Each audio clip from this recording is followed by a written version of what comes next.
Buenas noches, ¿qué tal amigos? Gracias por estar en sintonía de Noche sin Tregua, la política con P mayúscula. Ese compromiso que usted tiene todos los domingos a ser las 8 aquí en Ticavisión y también a través de nuestro canal en YouTube.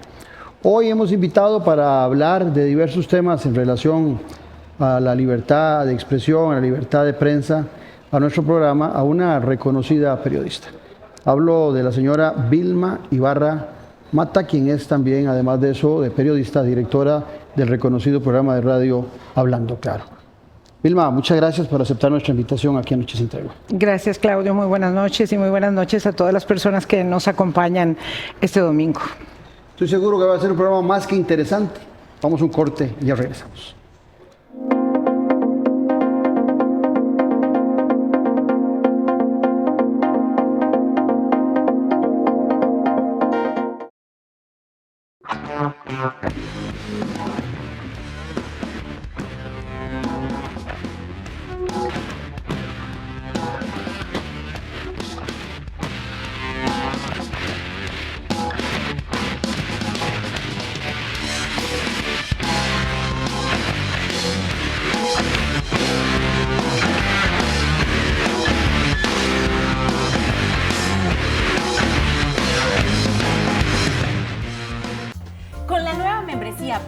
En Il Padrino tendrás un 40% de descuento en todos los platillos durante todo un año para que vengas con quien quieras.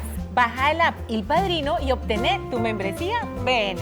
Disfruta de la mejor gastronomía italiana en sus 4 restaurantes. Lo mejor de la vida siempre se celebra alrededor de una mesa.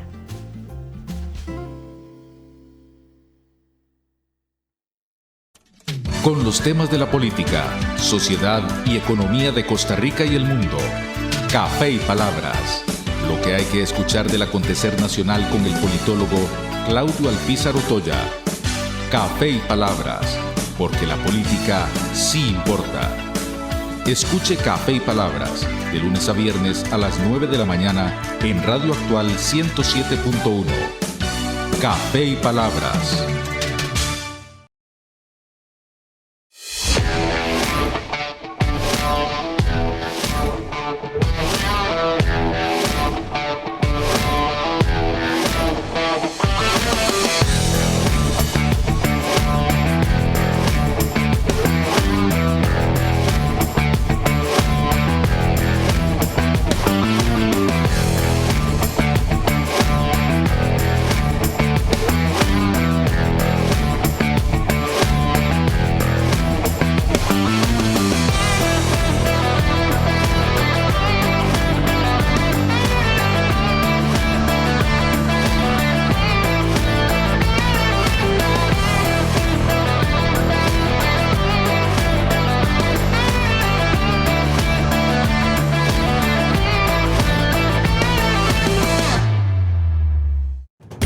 Expediente Abierto es una comunidad de investigadores que analiza, investiga y propone sobre temas de relevancia que suceden en Centroamérica. Expedienteabierto.org. Pensando en una Centroamérica mejor. La Reserva Natural Montaña Sagrada te está esperando.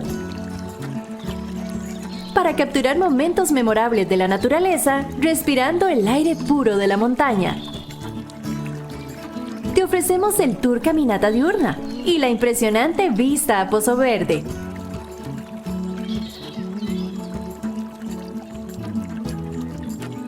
Viví la experiencia con Copelesca Tours. Puedes contactarnos al 8403-4000.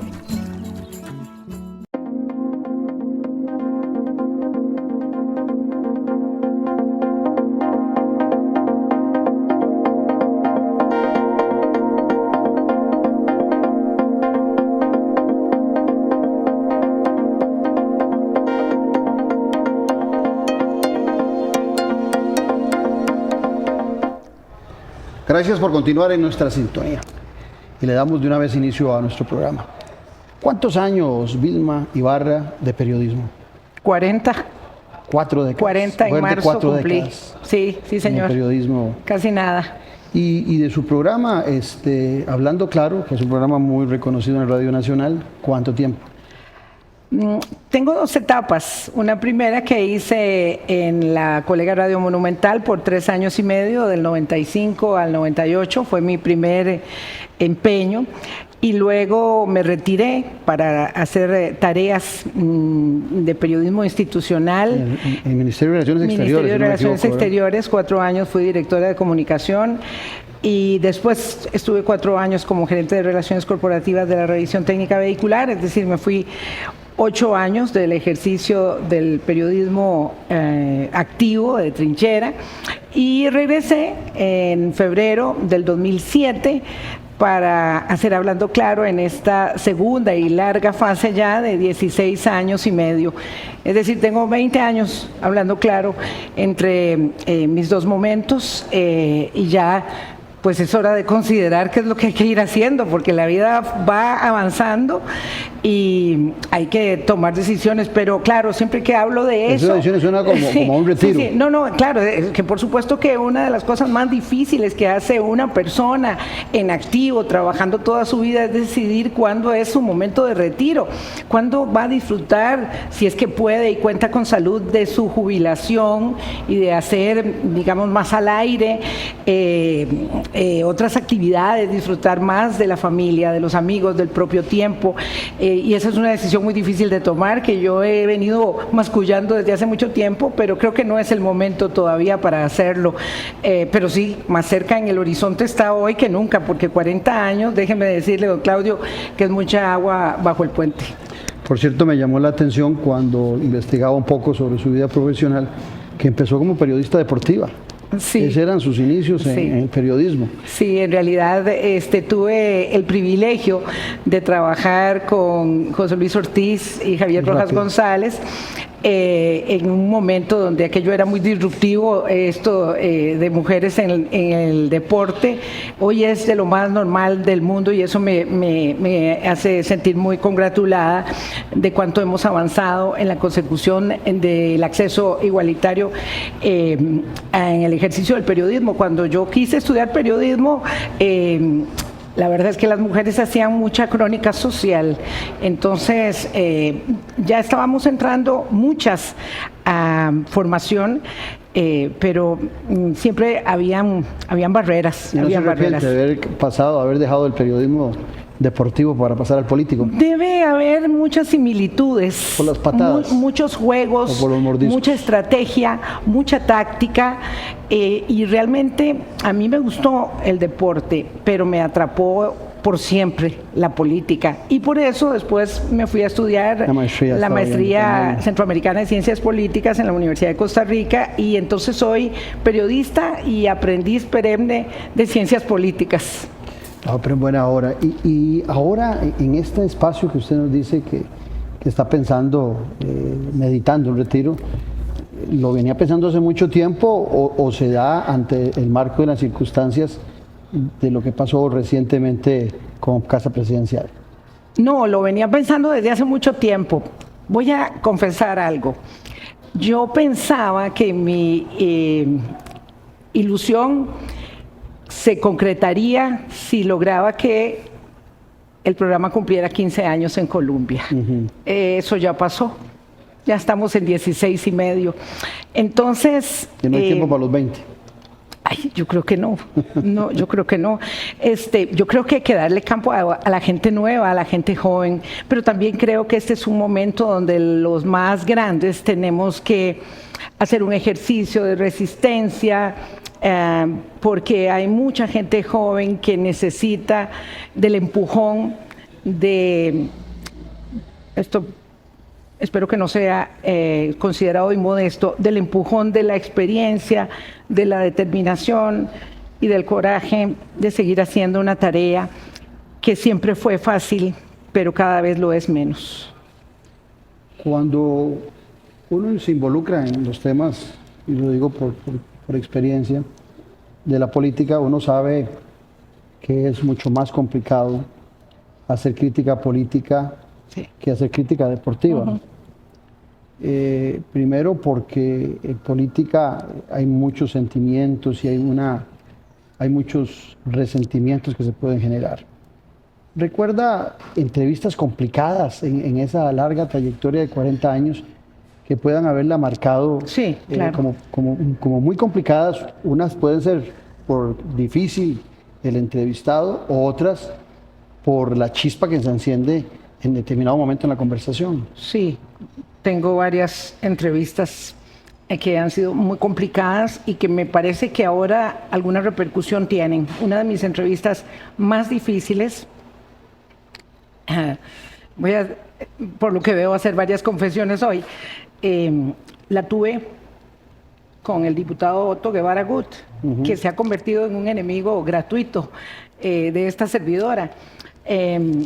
Parece que no pudo procesar bien el hecho de que tuviéramos una confrontación de ideas, supongo, asumo, ¿verdad?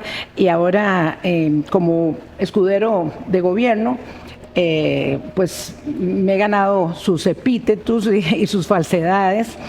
Me imagino que eso viene con el paquete de hacer un ejercicio que en mi caso siempre ha sido, y la gente me conoce muy bien, ¿verdad?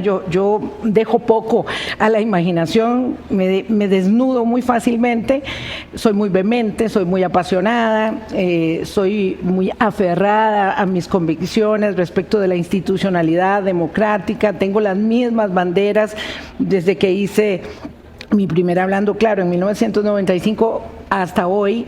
Digo, cambian mucho las circunstancias, pero normalmente los derroteros, los marcos éticos, los valores, los principios de una como demócrata, que no es periodista, es ciudadana, es madre, mujer, abuela, pues esos son los mismos marcos de desempeño. Y pues eso a veces es difícil para algunos de manejar. Creo que si uno es respetuoso, y yo intento siempre ser respetuosa, pero firme, pero asertiva, pero determinada, pues encuentra, por supuesto, problemas en el camino. Vilma, ¿y no cree usted que en muchas ocasiones lo que sucede en la política es que algunos que se involucran en política y que tienen amistad con los que tenemos programas de radio, de televisión, piensan que a la hora de ir a un programa van a ser tratados con guante de seda, que no se les va a preguntar lo que hay que preguntarles? Porque yo siento que se confunde y algunos piensan que el periodista es amigo y se le olvida que el periodista lo que está haciendo es su trabajo. Claro. Sí, creo que tiene toda la razón. Usted y yo no somos amigos, somos conocidos, nada más. Y usted, yo no sé lo que me va a preguntar.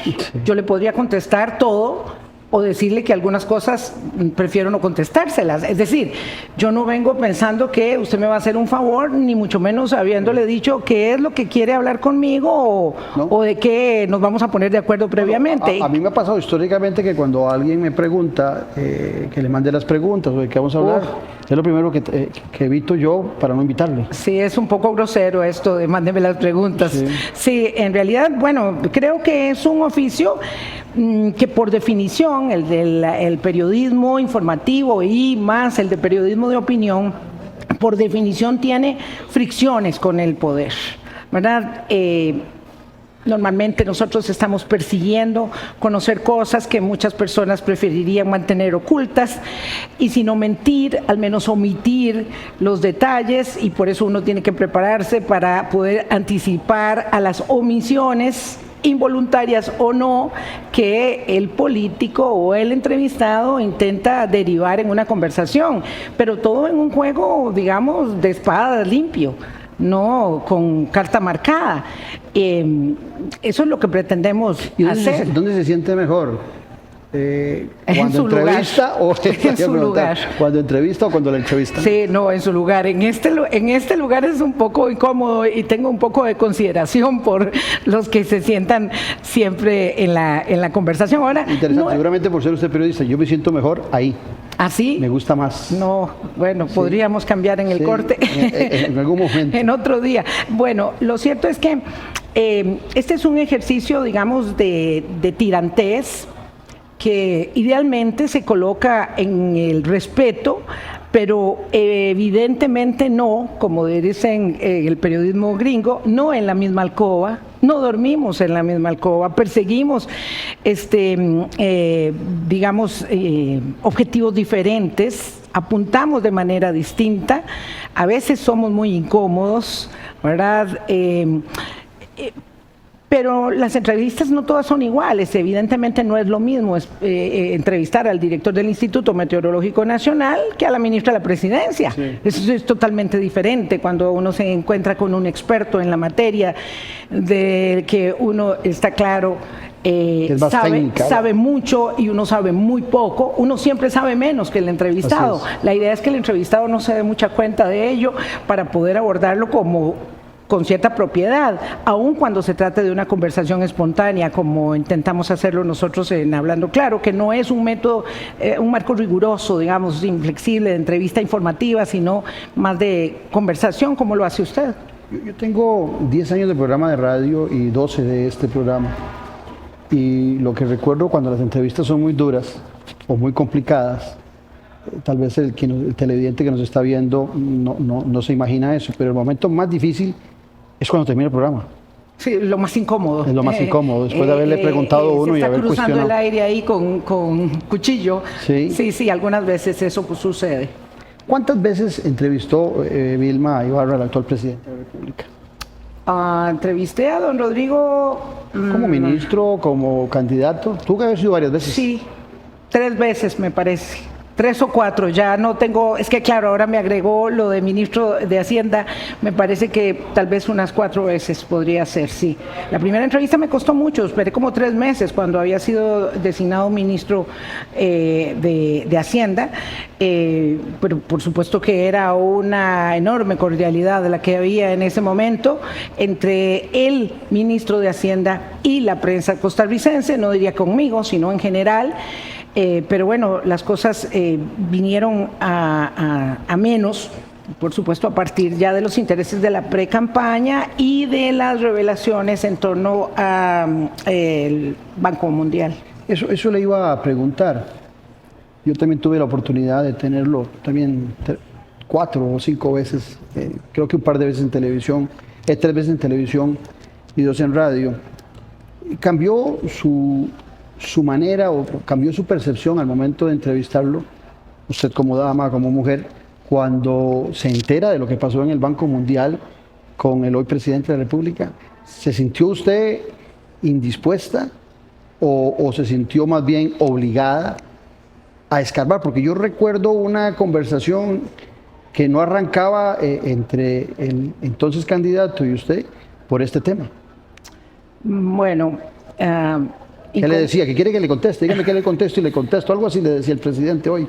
Hace un ratito le decía que una es periodista, pero es mujer, es madre, es suegra, es abuela, ¿verdad? Es decir, uno no es periodista en el aire, ¿verdad? Uno no se cambia la camisa para ir a hacer una entrevista y deja de lado todo lo que uno es y todos sus marcos referenciales, su manera de ver el mundo y de considerar, en el caso concreto mío, el principio irrenunciable de la observancia de los derechos humanos, que son de todos, todo el tiempo, pues evidentemente eso está con uno, ¿verdad? Y una se comporta además con pasión. Evidentemente yo tenía la información que todos habíamos accedido una vez que la da a conocer el periódico La Nación, que hace la investigación, ¿verdad? Y había accedido a los documentos y pues por supuesto es muy contundente lo que el Tribunal Administrativo del Banco Mundial establece luego de todos los años de cerrojo y de protección que hubo alrededor del destape de este caso.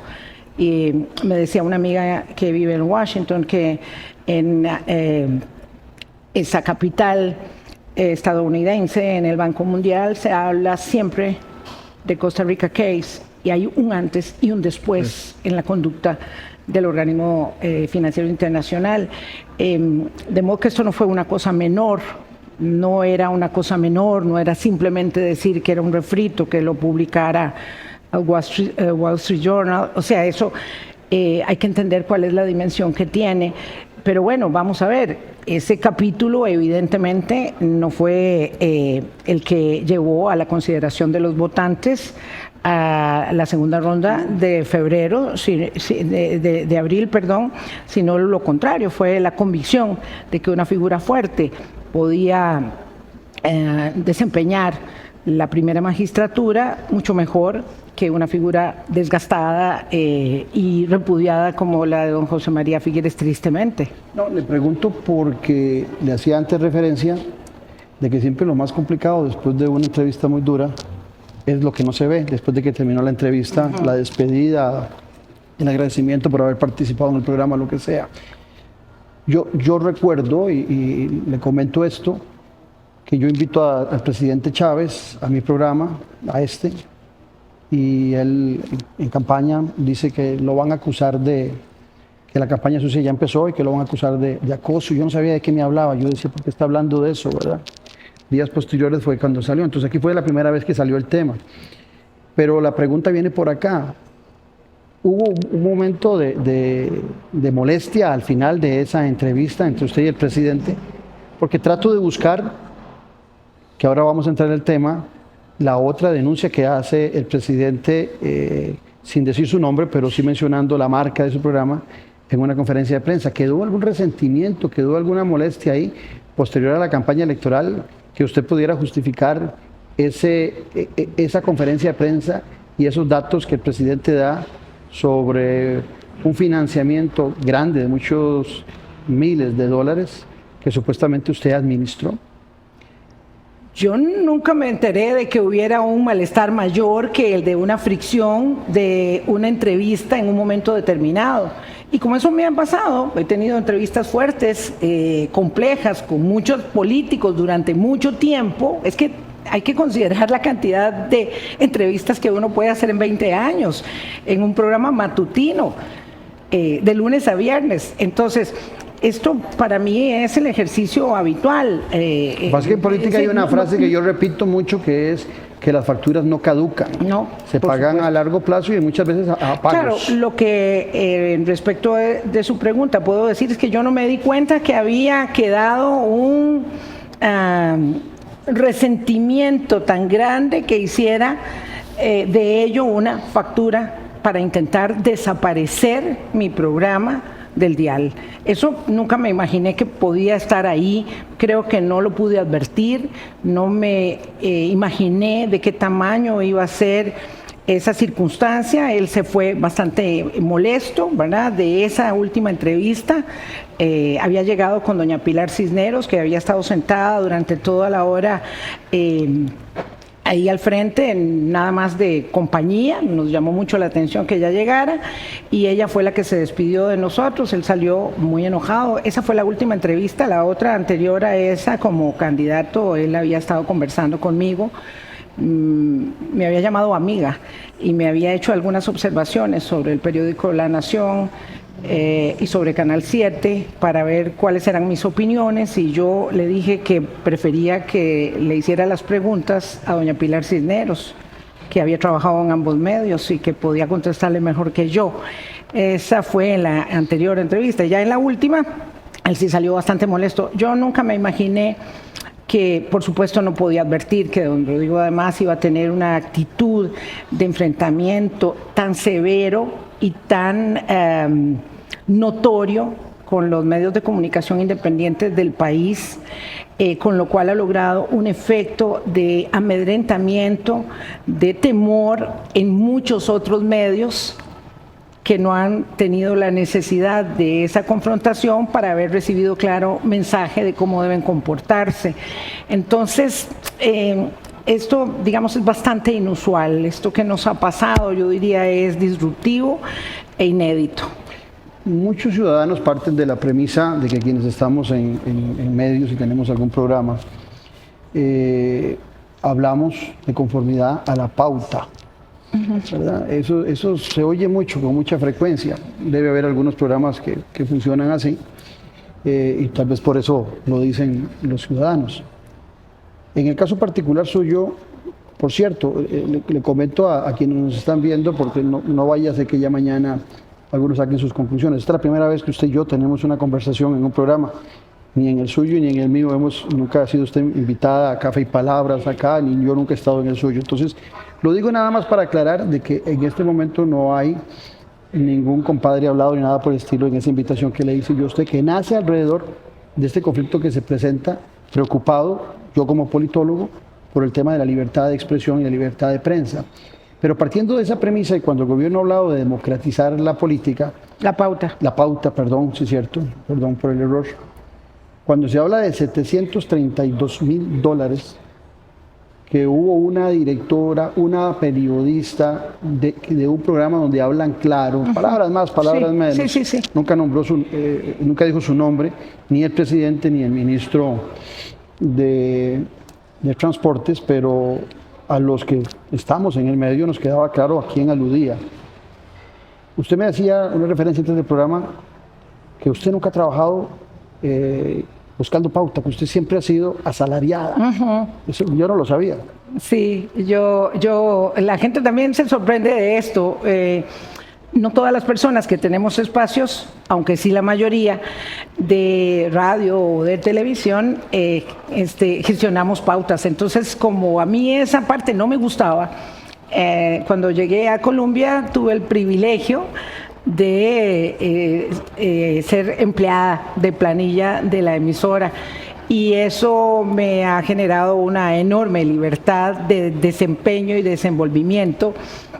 Tendría que agregar además que Radio Colombia tiene una tradición inobjetable de libertad para el ejercicio del periodismo. Ellos son muy respetuosos, me refiero a los propietarios. En mi paso corto por ahí soy testigo de eso. Y no podría haber encontrado un mejor lugar para hacer toda esta etapa final de mi carrera que no fuera en la casa que algún día también me recibió antes. Muchos años antes. Lo cierto es que yo siempre fui empleada de Radio Colombia y eso a mí me dio una gran solvencia, mucha posibilidad de trabajar libremente, dedicarme solo al programa y sí al ejercicio de las consultorías en comunicación, que es un área muy interesante, realmente muy interesante, donde uno puede desplegar su experiencia. Que es común en muchos periodistas reconocidos. Sí, no se hace de entrada, no se hace cuando uno está empezando a generar experiencia y desarrollo de destreza, sino ya pues conforme pasan los años. Y habiendo pasado yo por la gerencia de relaciones corporativas de la revisión técnica vehicular, me especialicé mucho en el manejo de crisis. Y es un área que me apasiona, pero me gusta mucho también el tema de concesión de obra pública, de alianzas públicas privadas. Eso bueno, no es lo mismo, no es lo mismo manejar crisis ajenas que la propia. Sí, absolutamente. La consulta viene por acá. ¿Cómo recibe primero Vilma Ibarra, no sé si oyó la conferencia de prensa o si algún amigo o alguien la llama y le dice, ¿viste que hicieron referencia en la conferencia de prensa de Casa Presidencial? No. Hablando claro, o usted lo oyó directamente. No, se lo comento y se los cuento con toda amplitud. Yo tenía meses esperando que este ataque se produjese. Fue un alivio que por fin se diera, porque esto de estar esperando el capítulo y que no suceda... ¿Y cómo? Porque había sido avisada desde muchos meses antes, desde el año pasado. ¿De esta denuncia sobre este monto? No, eso todavía nadie sabe de dónde sale el dinero, el monto ese, pero bueno, en todo caso, sí sabía desde el año pasado que que la factura estaba ahí. El presidente de la República había ordenado una investigación para mí, para que pudieran hacer algo conmigo. Hacer algo con Vilma Ibarra era algo como, bueno, ¿y qué vamos a hacer con esta señora que está ahí en esa Por eso sus declaraciones de que tenía miedo, no que tenía miedo, que el presidente quería sacarla del trabajo. Yo estoy convencida, lo sé, que el presidente quiere que yo deje hablando claro. Y esa es una daga sobre Radio Colombia que a mí me mortifica, que a ellos les condicione su solvencia como actividad de medio de comunicación, el hecho de que mi permanencia los afecte. Me mortifica porque les tengo un profundo respeto, agradecimiento. Yo lo único que tengo para con mi casa es mucha gratitud por la forma respetuosa en que se conducen, seria, y observando sus compromisos como empresarios y sus obligaciones de toda naturaleza. Entonces yo me siento muy honrada de trabajar allí. La desvié. Sí. ¿Cuál es su reacción? ¿Cómo se da cuenta de que está siendo atacada en conferencia de prensa? Yo sabía que él me estaba buscando algún pelo en la sopa, cosa desde el año pasado. Sabía que se lo había ordenado expresamente al director ejecutivo del CONAVI, Mauricio Batalla. Sabía que le había dicho qué pasa que no se resuelve algo de Vilma Ibarra. Y eso es muy delicado. Claro, sí, todo esto pasó. Sabía que eso estaba sucediendo. Busqué, ya después, como esto no avanzaba, ya yo empecé a tratar de auscultar el tema y empecé a buscar al director ejecutivo del CONAVI. Por eso le dije que le iba a contar cosas que no he contado. Empecé a buscar al señor Batalla. Más o menos estuve detrás de él pidiéndole una cita, no sé si 5 semanas, y no me contestaba ningún mensaje, me dejaba en visto, como se suele decir popularmente, hasta que me di cuenta que estaba en un programa de radio en Colombia con mi colega Evelyn Frashler a las 3 de la tarde. Entonces tomé mi vehículo desde Santana, donde me encontraba, y llegué a Colombia a esperar lo que saliera. Y le dije, mire, don Mauricio. Me dijo, ¿quién es usted? Y le dije, bueno, soy Vilma Ibarra, y quiero decirle que aquí estoy. Yo estoy aquí, me puede ubicar, tiene mi teléfono porque le he dejado una innumerable cantidad de mensajes, y quiero que le diga a quien corresponda que yo no me escondo y que tampoco tengo miedo. El señor me dijo en esa conversación, que duró más o menos 25 minutos en la sala de invitados de Radio Colombia, donde yo lo fui a buscar, que él me podía asegurar, viéndome a los ojos, que es algo que usan mucho esa palabra, viéndome a los ojos, me podía asegurar que ni él, ni el ministro Amador, ni el presidente de la República me estaban persiguiendo.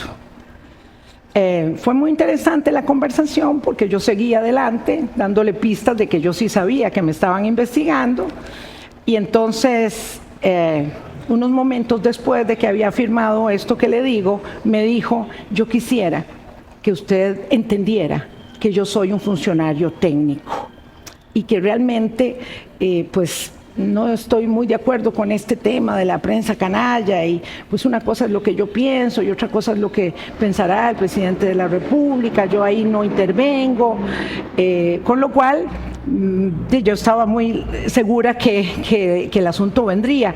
Y 2 semanas después, porque fue un miércoles la conversación, exactamente 2 semanas después, yo sabía que yo venía en el guión de la conferencia de prensa. Este es un oficio donde uno tiene muchas fuentes, conoce a mucha gente, la gente lo conoce a uno, la gente sabe si uno es merecedor o no de respeto, y a mí me avisaron la noche anterior que yo estaba en el guión de la conferencia de prensa, y ahí empezó la activación de mi propio protocolo de manejo de crisis, como usted me preguntaba antes. Sí, le hago la consulta porque recuerdo que en mi programa de radio, después de que pasó ese evento, yo hice referencia a que era importante que usted saliera a aclarar el tema, a pesar de que no se había dicho su nombre.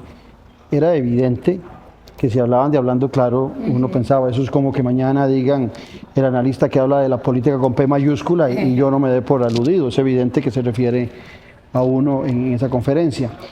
Cuando dicen eso, ¿por qué cree usted que el presidente no se atreve a decir el nombre suyo? Porque todos los elementos que dio... Porque no tiene absolutamente ninguna manera de establecer que a mí me dieron dinero en ese exorbitante monto o en cualquiera otro para haber anunciado una carretera, como dijo en primera instancia, o dijo más adelante, para haberle repartido a otros medios de comunicación para hacerle propaganda a una carretera.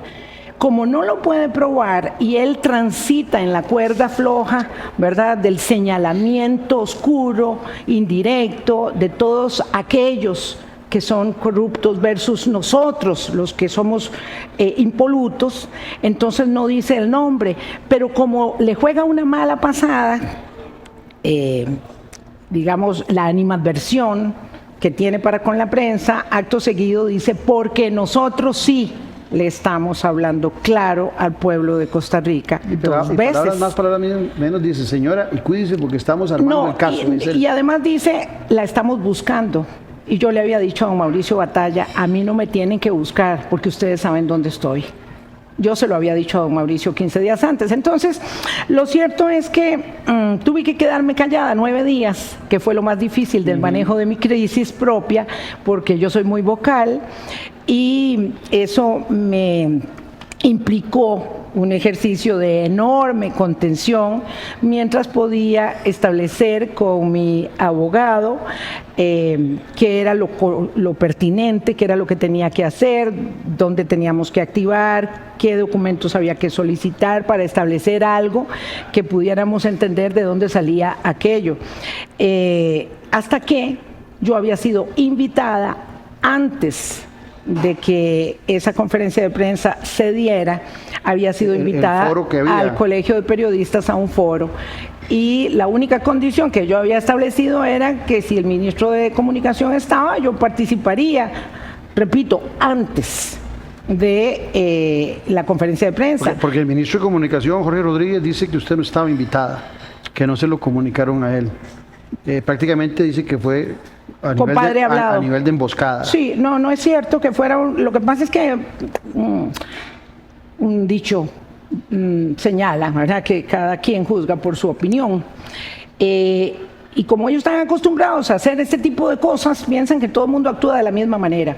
Entiendo que habían invitado a un colega que dijo que no podía asistir y me invitaron a mí, con lo cual ellos lograban establecer un balance de género, que es lo que se trata de hacer ahora en los foros, ¿verdad?, para que hubiesen 2 mujeres y 2 hombres. Me invitaron a mí, cuando me pidieron participar, yo pregunté, pero va a estar el ministro de Comunicación, porque me dijeron que él estaba presente. Me dijeron, sí, él ya confirmó. Le digo, bueno, si él va, yo voy, claro, me interesa. Porque yo ya había tenido una entrevista con el presidente ejecutivo del SINAR, y como ese no es mi fuerte, el tema de la pauta publicitaria no es mi fuerte, yo quería conversar con el ministro de Comunicación, a quien no había conocido ni con quien nunca había conversado. Esa fue la condición, pero eso fue 48 horas antes de que se diera la conferencia de prensa. Yo no sabía que iba a darse la conferencia de prensa en la que yo iba a estar involucrada, o mi nombre iba a intentar ser vilipendiado hasta después de que ya había confirmado. Y claro, ¿qué pasó entonces, Claudio? Que eso me estableció a mí obligatoriamente un deadline para hablar, porque yo sabía que yo no podía ir al Colegio de Periodistas a no referirme a un asunto tan determinante cuando el tema trataba de desinformación y violencia. Y esto encaja típicamente en el caso de la desinformación y de la violencia y de la persecución que los medios de comunicación, como empresas o periodistas independientes, como en mi caso, hemos sufrido en esta administración. Cuando eso se da, cuando el presidente dice lo que dice y dice, sepan que hay una persona comunicadora muy conocida que cobraba montos extraordinarios y parece que con recursos públicos, sí, están los medios calladitos, se comprará el beneplácito de los medios de prensa, dice el presidente. Los medios de prensa, ningún medio serio, a pesar de que habían elementos que nos llevaban a Vilma Ibarra, porque decía, hay alguien que dice que habla claro, un programa donde hablan claro, nadie se atrevió, pero las redes sociales parecía que estaban sincronizadas con el comunicado del presidente, porque inmediatamente todas las redes se inundaron hablando de usted. Bueno, como yo tenía que aplicar una estrategia de manejo de crisis, la estrategia fue que yo no iba a hablar hasta que el abogado no estuviera de acuerdo con lo que yo quería decir y tuviera la contundencia para poder establecerlo. Y entonces, cuando pasa la conferencia de prensa, ningún medio serio dice nada. se establece la nota en algunos medios digitales que orbitan alrededor, digamos, de la Casa de Gobierno, y el jueves, justamente después de las 9 de la mañana, cuando el programa termina y yo no he hecho una sola elaboración, ahí sí se desata la guerra de las redes sociales. Aparecen periodistas, repito, que orbitan alrededor de la Casa de Gobierno, dando a conocer montos, giros, cheques, momentos que se entregaron dineros, cosa que yo evidentemente no conozco, ni a mí no me los entregaron. Quiero dejar eso claro, para que no vaya a quedar ahí en el aire de que si le dieron, si no le entregaron, si fueron cheques, si fueron transferencias. No, a mí no me dieron de eso, no me dieron dinero. Entonces yo decía, qué cosa más rara. Ya ahí entonces decían, es Vilma Ibarra, es Hablando Claro, me sacaban memes con mi foto, con números que decían, mi problema es haber recibido $732,000, a mí me costó varios días aprenderme bien la suma porque la repetía de manera diferente, era una cantidad exorbitante de dinero.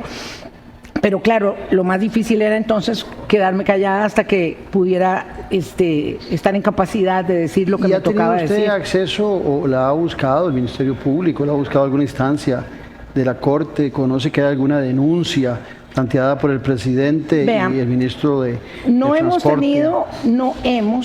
Porque yo me puse en contacto con la empresa gestora del proyecto, me puse en contacto con el gerente de la unidad ejecutora, me puse en contacto con la agencia de comunicación para ver si alguien tiene el documento. Ninguno de los señalados, ¿verdad?, que son la empresa gestora del proyecto, el gerente de la unidad ejecutora y la Agencia Interamericana de Comunicación, que está señalada en ese documento supuestamente, ninguno ha tenido acceso al documento porque lo declararon confidencial, lo cual es una enorme hipocresía y acaso tal vez un delito, porque yo me pregunto, y lo dije en mi elaboración, ¿cómo una auditoría pagada con recursos públicos, que hoy se sabe que costó $151,000 más IVA, que hizo una empresa independiente, pagada con recursos públicos, se declara confidencial? Si se supone... ¿Y qué tan confidencial si ya el presidente habló del tema? No, perdón, pero no solo eso, él estableció el ensañamiento, ¿verdad?, el linchamiento y el juzgamiento a partir del documento sin que nadie más lo conociera en ese momento, pero lo más inaudito, finalmente la auditoría la tenía un periodista que gravita en torno a la Casa de Gobierno, el señor Guevara Gut, otro que tenía la auditoría. Entonces, o el documento es confidencial, como se supone que son las auditorías de primera instancia, para permitirle a las personas eventualmente señaladas, conste que yo no estoy señalada en el documento, según lo que yo entiendo, porque a mí no me dieron nada, o el documento es confidencial para que las personas señaladas en una auditoría en primera instancia se puedan defender para que no se lesione el honor, o el documento es público para que todo el mundo lo pueda observar como yo pedí y todo el mundo pueda acceder a él, porque aquí o es confidencial y se vulneró el derecho a la confidencialidad que tenían los implicados, que ya de todas maneras fueron ventilados y paseados en la televisión y en las redes sociales, o el documento ilegalmente se hizo llegar a esas mismas personas que 24 horas después, menos de 24 horas después, estaban señalando mi nombre, mi programa, diciendo que era yo, y todavía 9 días después, cuando yo hablo, el ministro de Comunicación, don Jorge Rodríguez Vives, tiene el cinismo de decirme en el Colegio de Periodistas que por qué me doy por aludida. El cinismo. Es decir, esta moneda de curso de la utilización del lenguaje político en la que yo me ubico en una posición de privilegio, me refiero a los funcionarios de gobierno, para decir lo que quiero, lo que me dé la gana, porque es mi libertad de expresión, pero los demás no tienen derecho a defenderse, eso es inaceptable. En ese foro y en el documento que usted escribió, usted dijo, acusaba al presidente de falta de valentía o de exceso de cobardía. ¿Con cuál de los dos conceptos se siente más cómoda? ¿Falta de valentía o exceso de cobardía? Algunos dirían que es lo mismo. Sí, con la falta de valentía. ¿Por qué no dijo mi nombre? ¿Por qué no dijo mi nombre? Y cuando el ministro de Comunicación dice que si se siente aludida, ¿cuál es la respuesta suya? Le hago la consulta porque era evidente que era usted a la que se lo dice a alguien que solo oyó la conferencia de prensa en esa parte y no había la menor duda de que se refería a usted. O sea, no hay, en ocasiones, yo soy de la idea, de una premisa que siempre digo que en política uno no tiene que darse por aludido hasta que no digan su nombre, pero todos los elementos que daban llevaban a Vilma. Claro, por eso yo tuve que esperarme primero y después poder hablar ya con la contundencia argumental que me daba el conocimiento mínimo de los hechos sin tener acceso a la famosa auditoría, pero sabiendo eso sí, por supuesto, como les dije antes, todo esto era muy evidente que se trataba de mí cuando yo desde noviembre del año pasado sabía que el presidente de la República estaba urgiendo que se resolviera algo sobre Vilma Ibarra. Eso me parece que es determinante, pero también es determinante saber que la misma doña Pilar Cisneros había dicho claramente que mientras yo me mantuviera en Radio Colombia, Colombia tenía que saber que las cosas no se iban a dilucidar respecto de pautas publicitarias de gobierno o cualquier otra, digamos, posibilidad de acceso, a pesar de que Colombia es una de las 10 emisoras más importantes de este país. Sí, así es. Eso lo había dicho doña Pilar, lo sabemos que ella lo había dicho. Aquí mismo en este programa doña Pilar reclamó en algún momento los nortireportajes y todo lo que se daba en Canal 7 y que ese era un motivo de su alejamiento del canal. Sí, pero cuando se fue pensionada, denunció todo ello. Pero en otra ocasión también, siendo ella directora de un medio de comunicación, en la semana antepasada lo decía José Meléndez acá, doña Pilar y Ignacio Santos firmaron una carta donde le reclamaban al presidente Óscar Arias querer meterse en la línea editorial del medio. Eso que usted me está diciendo contradice esa posición antigua de doña Pilar que reclamaba la independencia de los medios de comunicación. Doña Pilar Cisneros fue mi jefe 6 años. Yo la conozco muy bien. Sé de lo que es capaz y de lo que no es capaz. Y a ella, que siempre le gusta decir que es la única que dice la verdad, que es la única que no miente, creo que está omitiendo muchas de las circunstancias que rodean su ejercicio como diputada de gobierno. Y ella sabe perfectamente de qué se tratan las vendetas, del mandatario. Ella estaba ahí, sentada detrás, aplaudiendo cuando el presidente dijo que iba a acabar con Canal 7 y con La Nación. Es que eso no lo soñamos. Esto no es producto de una elucubración. Ella ha sido partícipe, corresponsable. Y ese ejercicio libérrimo de libertad de prensa por el que abogó durante tantos años lo ha mancillado, lo ha maltratado. Ella le dijo a mi colega Evelyn Fashler que mientras yo estuviera en Colombia, nada se iba a resolver.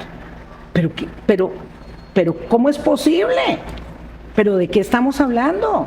Es que el fin justifica todos los medios, para vulnerar el ejercicio, el privilegio de haber venido a este país a estudiar periodismo en un país bandera de la libertad de prensa, de la libertad de expresión, que en solo un año, en el ejercicio de don Rodrigo Chávez Robles, ha perdido 15 escaños en el índice de Reporteros Sin Fronteras, que es un índice, no es cualquier índice, como dijo el mandatario, es un índice muy reputado de libertad de expresión y de prensa.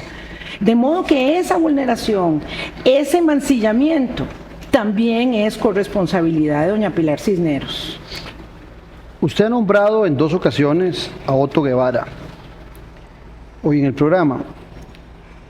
Investigando un poquito, googleando, me encontré que en su cuenta de Twitter, el exdiputado Otto Guevara dijo que había un contrato de una agencia de comunicación por un periodo de 32 meses, a los cuales le habrían girado 14.407 mensuales.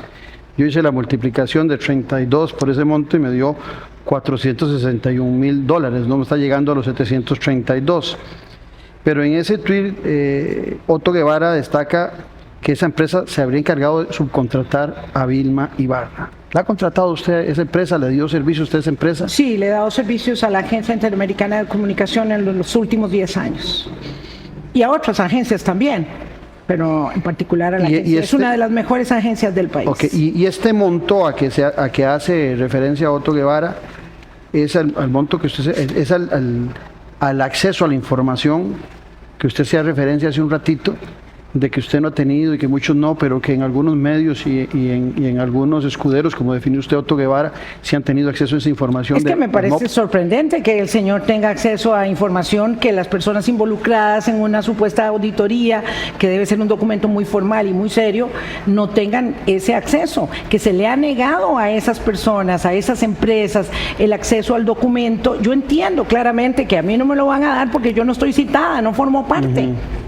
Yo pero lo entiendo, pero igual voy a la Sala Constitucional a pedir el derecho como ciudadana de que me lo den, porque hay antecedentes de la Sala Constitucional en el que establece que ese tipo de auditorías son públicas, y yo vengo sosteniendo esto desde hace días. La auditoría debe ser pública.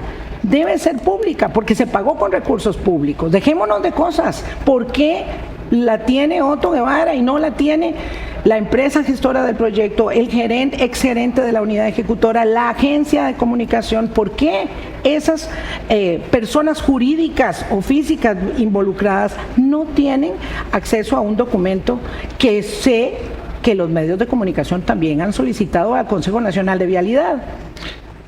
En una entrevista con un joven, Jovel Álvarez, usted dice: yo soy gobernista, siempre he sido gobernista. Sí. Interpretándole, usted lo que quiere decir es que siempre ha estado dispuesta a ayudar al gobierno. En este caso en particular, no ha sido usted gobernista, y algunos podrían interpretar que ser gobernista es pauta. Soy gobernista, como pasa ahora en las conferencias de prensa del presidente, donde muchos son gobiernistas, pero esa es la razón de la pauta. ¿Cómo desligar esa relación de gobierno? Yo creo que yo utilicé mal la definición en ese momento, y esa entrevista de Jovel, a quien quiero muchísimo, es un muchacho brillante, muy buena entrevista, que vive en Europa. Lo cierto es que cuando yo digo que soy gobernista, yo soy una persona absolutamente adherida a la institucionalidad democrática del país. Y yo tengo mi reserva, mi prudencia cuando me toca entrevistar a un presidente, por ejemplo. Creo que es de los ejercicios más difíciles que uno hace. Y lo puedo decir desde hace muchísimos años, desde que era muy joven y me correspondía hablar con don Pepe Figueres o don Daniel Oduber, con quien tuve un episodio muy fuerte estando en Canal 7.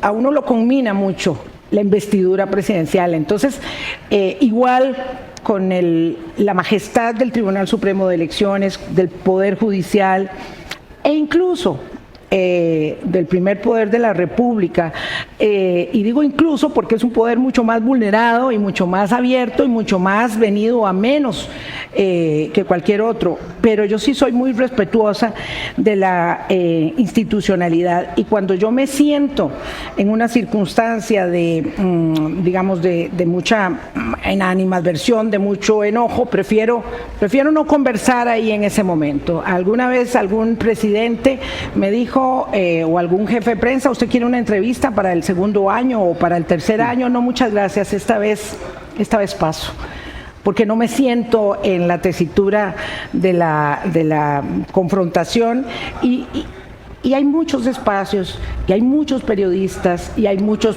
analistas y politólogos haciendo tarea de comunicación que pueden hacerlo, y no siempre tengo que ser yo, ni siempre tiene que ser bajo las reglas o el estilo que yo establezco, pero es mi manera de ser. Es decir, cuando yo digo gobernista, yo soy respetuosa de las instituciones, y tengo que tener respeto por la persona con la que interactúo para poder hacer un ejercicio que yo considere es honesto éticamente desde mi perspectiva. Pero vamos a decir que esta es la primera vez que no es gobernista. No soy. No soy. Sigo defendiendo la institucionalidad a muerte, pero lamentablemente pienso que el mandatario está demeritando la investidura del cargo una y otra vez, uno y otro momento, cada miércoles. Dice usted, cada miércoles. Sesiones persecutorias de los miércoles, Sí, definió usted sí, esas sí, lamentablemente conferencias. sí, pero no soy yo la que vulnera la majestad del cargo, es el señor presidente que lo está haciendo permanentemente. Y está dañando la convivencia, está acentuando la polarización.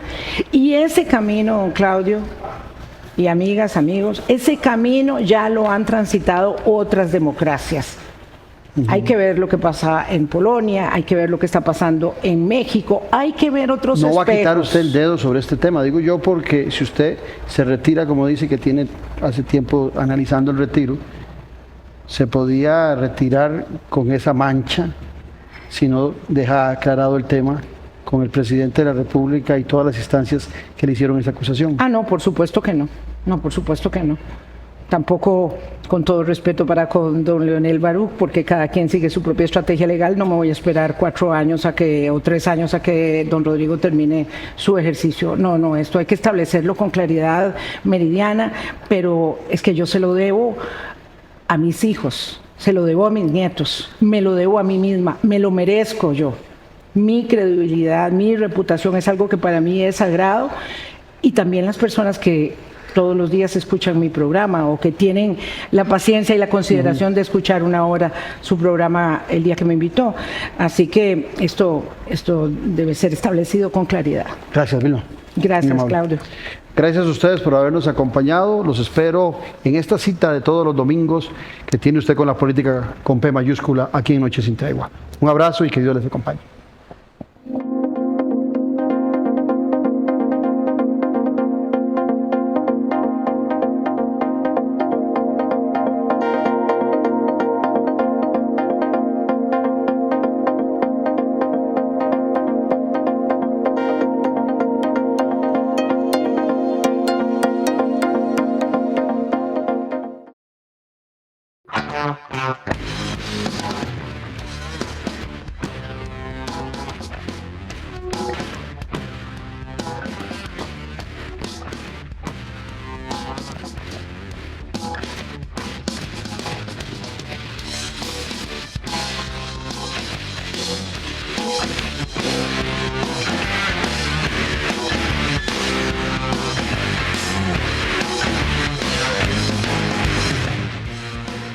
Con la nueva membresía PN en Il Padrino, tendrás un 40% de descuento en todos los platillos durante todo un año para que vengas con quien quieras.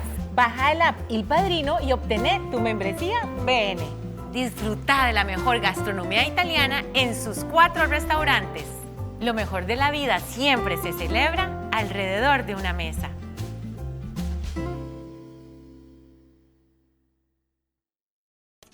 Con los temas de la política, sociedad y economía de Costa Rica y el mundo. Café y Palabras. Lo que hay que escuchar del acontecer nacional con el politólogo Claudio Alpizar Otoya. Café y Palabras, porque la política sí importa. Escuche Café y Palabras de lunes a viernes a las 9 de la mañana en Radio Actual 107.1. Café y Palabras.